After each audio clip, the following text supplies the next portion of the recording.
Did we all get duped? I mean, he's blue as shit out. He looked like he was injured on the way out. That was what I was saying. Something is wrong. Max landing. Just see when he was in that check-in area and he was moving his leg about, I was like, there's something wrong here. He kept everything secret this camp. There was a reason why. Blows out his foot. Chat, I don't even think that's what blew out his foot. The fans are annoyed. He probably just wants to get out of there straight away, doesn't he? I thought he was just slipping. He just wants to get out. Mate, I've injured my knee in there. It's horrible. It is what it is. I bet you when he ran into that kick, he probably broke his shit. Well, those guys just made the easiest paycheck of their life. Nobody expected the biggest story after UFC 329 to have absolutely nothing to do with who won the fight. Instead, every conversation has centered around one moment. The instant Conor McGregor's knee gave way. A comeback years in the making disappeared in seconds, leaving fans with far more questions than answers. Since then, the MMA world has become completely divided. Some believe it was simply one of the cruelest injuries we've ever seen inside the octagon. Others have spent days analyzing every second of fight week, wondering whether there were warning signs long before the opening bell. So he throws the kick. Again, I know you'll be saying I'm reading a lot into this in the comments, but just look.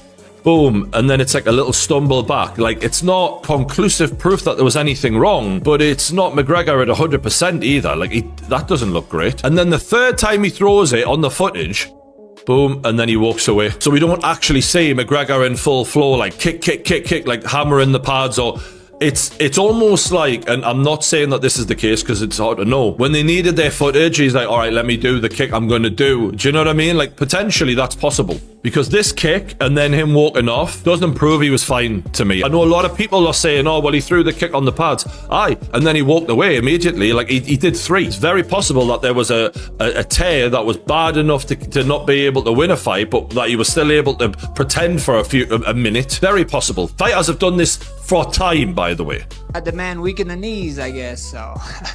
You know, all jokes aside, I just hope he's good, you know. I know Conor been battling some stuff. Looked like he really been changing. You know, he found God. He had his kids in there. So, you know, during the fight, you could obviously tell his demeanor changed, you know.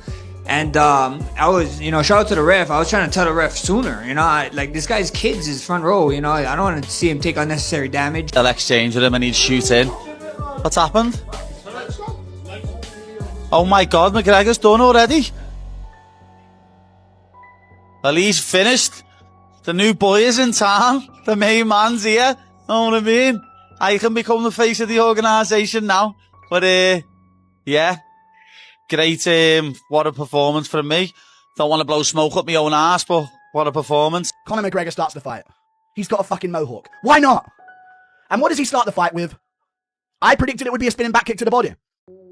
No, he starts the fucking fight with a lunging, jumping switch kick to the head on Max Holloway, steps in, and remember, steps off of that bad leg, because there's a whole bunch of conspiracies about what this actually was. Steps in from that bad leg, jumps himself up off of his front one, and switches into a high kick attempt, which comes very close to landing on Max Holloway's face, by the way.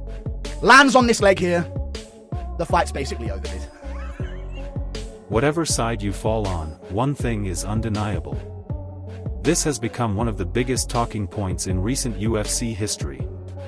One of the first people to break down the sequence was Joe Rogan, who focused on the awkward kick McGregor threw early in the fight. Rogan explained that the way Conor planted, twisted, and landed after the kick appeared to place enormous pressure through the leg, suggesting it was that chain of movement which ultimately caused the devastating injury rather than one single dramatic impact. Watching it back in slow motion, it's easy to understand why so many people immediately started replaying the footage over and over again. What? Oh! Oh, what the f? Nah, it was his left one he broke, but I don't know what the f that was. Nah, this is bad. Yeah, that's bad. What the f? Hit him, hit him, hit him, hit him, hit him. Yeah, hit him. No mercy. What the f? Let him up, let him up, let him up, Max. Go, Max. Yeah. Don't. Oh, whoa. That's us, though. I hit him. Yeah, that's one more for the chosen few. This is where the streak begins. We only up. All right, so let down in Sin City last night. So much expectation. didn't come to fruition. It's early in the morning, so I'm heading back to the Bay. It's like somebody broke into my house on Christmas morning and took my gift. I discussed that and more in my live reaction from Octagon side. UFC 329 was a great night, but the main event, that sucked. 12 p.m. Eastern, 9 a.m. Pacific at my YouTube channel. Don't miss it. But that explanation didn't stop the speculation. Within hours, fans began dissecting everything leading up to the fight. McGregor's movement backstage, his body language during the walkout. Even the first few exchanges inside the cage were suddenly being analyzed frame by frame. Some fans began asking whether he could have been carrying a problem before the fight even started. Others dismissed that completely, arguing injuries like this can happen to anyone at any moment in mixed martial arts. These remain fan theories, not established facts, but they've undeniably become part of the conversation surrounding UFC 329. McGregor himself quickly addressed those claims, posting after the fight. He insisted he didn't enter the octagon injured, explaining that he'd been throwing kicks, planting, and jumping throughout training camp and even backstage before making the walk to the cage. According to McGregor, the injury came completely out of nowhere, describing the situation as hell and admitting he was in one of the darkest moments of his career. That statement only added another layer to the debate. If McGregor truly entered the fight completely healthy, then the comeback was ended by nothing more than a split second of devastating bad luck. What's happened there? He walked in a pair of Nike shocks. Yeah. How's he got away with that? Yeah, were they a pair of Nike shocks then? Oh, he's doing the walk. Who's that? Right, here we go. Started off with a kick and slipped. Slipped again. This is a bad start for Conor, jeez. What's going on with Conor? Oh God. Is he slipping? Is he in pain or what? Oh, something's up with his leg, isn't it? What? What's going on? Oh, Joe Rogan said it's his ACL, so it definitely is. He's just got like MRI vision where he can see into his knee, just like diagnose him straight away. How long's ACL or? ACL injury is about a year. A bit tricky at his stage in his career, isn't it? Listen, he's done everything. He's got loads of money. But sometimes it isn't always about the money and doing everything. Sometimes you just want to fight. But yeah, it's not good that.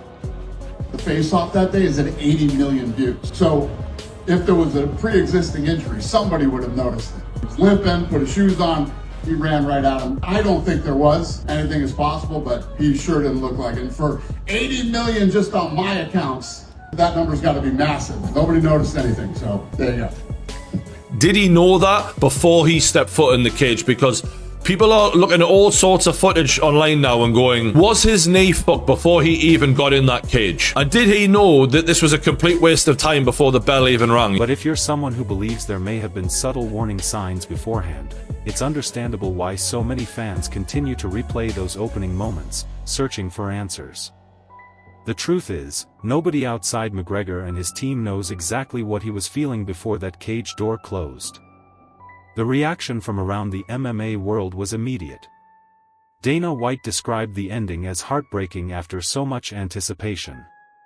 Joe Rogan reflected on how brutally unforgiving this sport can be, where one awkward movement can completely change a fighter's future.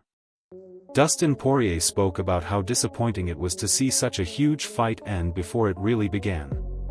John Jones and Tom Aspinall both highlighted how quickly fortunes can change in combat sports, while Alexander Volkanovski acknowledged that injuries remain one of the harsh realities every fighter has to accept whenever they step inside the octagon. Now attention turns to what's next. If McGregor's rehabilitation is as lengthy as many expect, the clock continues ticking on one of the greatest careers the UFC has ever seen. Every fight from this point onwards becomes even more significant. And with only so much time left at the elite level, fans are already debating whether the UFC should book an immediate rematch with Max Holloway once he's fully recovered or whether both men should move in completely different directions. Whatever happens next, UFC 329 won't simply be remembered for an unfortunate injury. It'll be remembered for the endless discussion it created. Não tem reação, acho que todo mundo tá esperando a volta do Conor na luta entre os dois e uma fatalidade dessa acontece, faz parte do MMA, não tem muito o que fazer. Vamos esperar o próximo capítulo. Isso é bom para todos nós, para mim, nada mudou. O próximo capítulo ainda continua sendo eu, Charles Oliveira, vai ser